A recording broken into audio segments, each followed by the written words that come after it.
Hey everybody, this is Jamel Gibbs and welcome to REI Education Academy TV, where we keep it simple, stupid in real estate investing. And on today's episode, what we're gonna do is talk about the 6 most important things that you need to know before you make an offer on a property.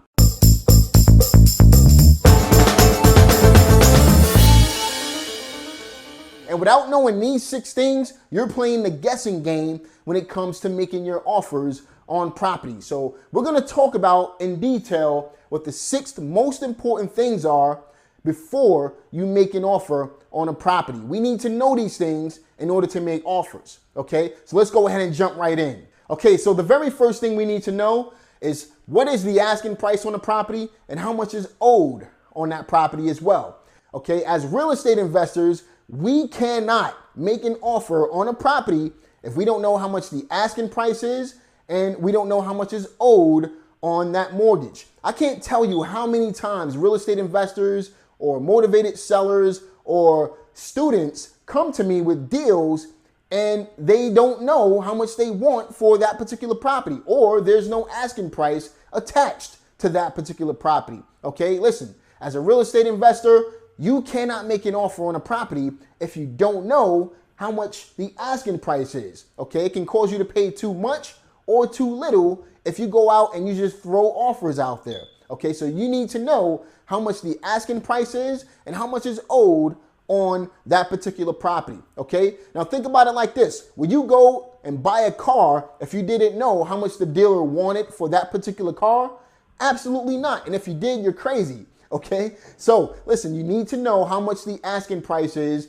and how much is owed on that property in order to make an offer on that property. Number 2, what is the after repaired value of the property, or in abbreviation terms, what is the ARV for those of you who are new in the business? Okay, so whenever you hear the term ARV, you're referencing that to the after repaired value of that particular house. Okay, so you need to know what the after repaired value is in order to make an offer on a property. And here's the reason why. Okay, if you don't know how much the house is worth, how can you ever make an offer on that property? Okay, now let's just say you're in a neighborhood where the houses are selling for $100,000, but the seller is asking $120,000. Do you think that's a deal, or do you think you need to walk away from that deal? Okay, so if the seller is asking $120,000 for a house that's worth $100,000, think about that. Is it a deal or not? Of course it's not. Okay, and that's the importance of knowing how much the house is worth before you make an offer on that property. Okay, it can determine if you're going to make money on a deal or not. The next thing you need to know is how much work does the property need? Okay, now obviously you're going to run into properties that need a major amount of work. You're going to run into properties that need a moderate amount of work, and you're going to run into properties that need very little work. Okay, and this will in turn help you determine how much you should pay for a property. A key formula that we use as real estate investors in order to make offers on properties is the after repaired value of the property multiplied by 60 or 65% minus the repairs on that property. Okay, so you need to know how much work the property needs in order to make an offer on a property, because that's going to determine how much you can actually pay for that property as well. The next thing you need to know is what is the seller's motivation level. Okay, if you don't know if the seller is truly motivated or not, you can't make an offer on a property.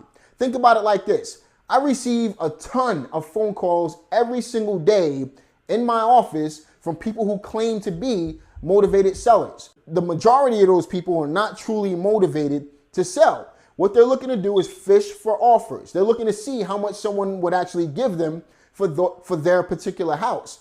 So in order to weed those people out, you need to know what the seller's motivation level is in order to be able to determine if the seller is truly ready to sell and if they truly want to sell rather than need to sell. I'm looking for people that need to sell, not people that want to sell their house. Okay, so that's why you need to know what is the seller's motivation level in order to determine if you can make an offer to that seller or not. Okay, now number 5, what's the best price that the seller is willing to take for a cash offer.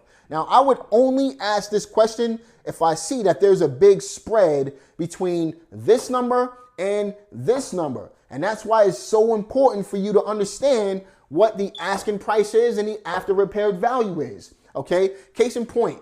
Again, let's use the $100,000 example again. If a house is worth $100,000 and we know that the house is worth 100 grand because we've done our homework and we see that the after repaired value is $100,000, but then the seller is asking $60,000 for that particular house.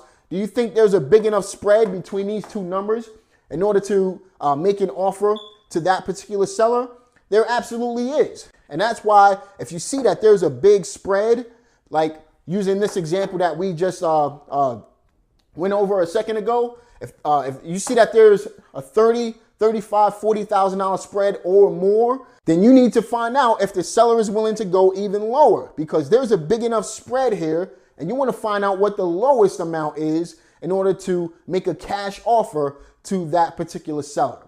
Now, the next thing you need to know is if the seller is flexible on their terms. And you would only find this out if you see that there's very little equity in the house. And here's what I mean by that. If you see that the after repaired value on the house is $100,000 and you see that the asking price and the amount owed on that property is $85,000 or $80,000, which means that there's only $15,000 to $20,000 in equity in that house, then I would find out if the seller is willing to take owner's financing or do a lease option or some other creative form of real estate investing for you.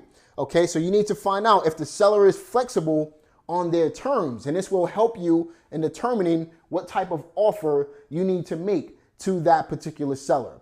Okay, so those are the 6 things that you need to know in order to make an offer to a motivated seller. Okay, and it all starts with generating leads. If you're not generating leads, you're making a huge mistake. This is not possible if you don't have the leads coming in.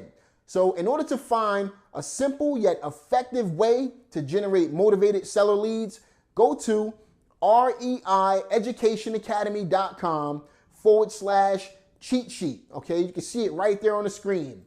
REIEducationacademy.com/cheat sheet. Check out that easy yet effective way to generate motivated seller leads, and I'll talk to you on the next video. This is Jamel Gibbs, and I'm signing off.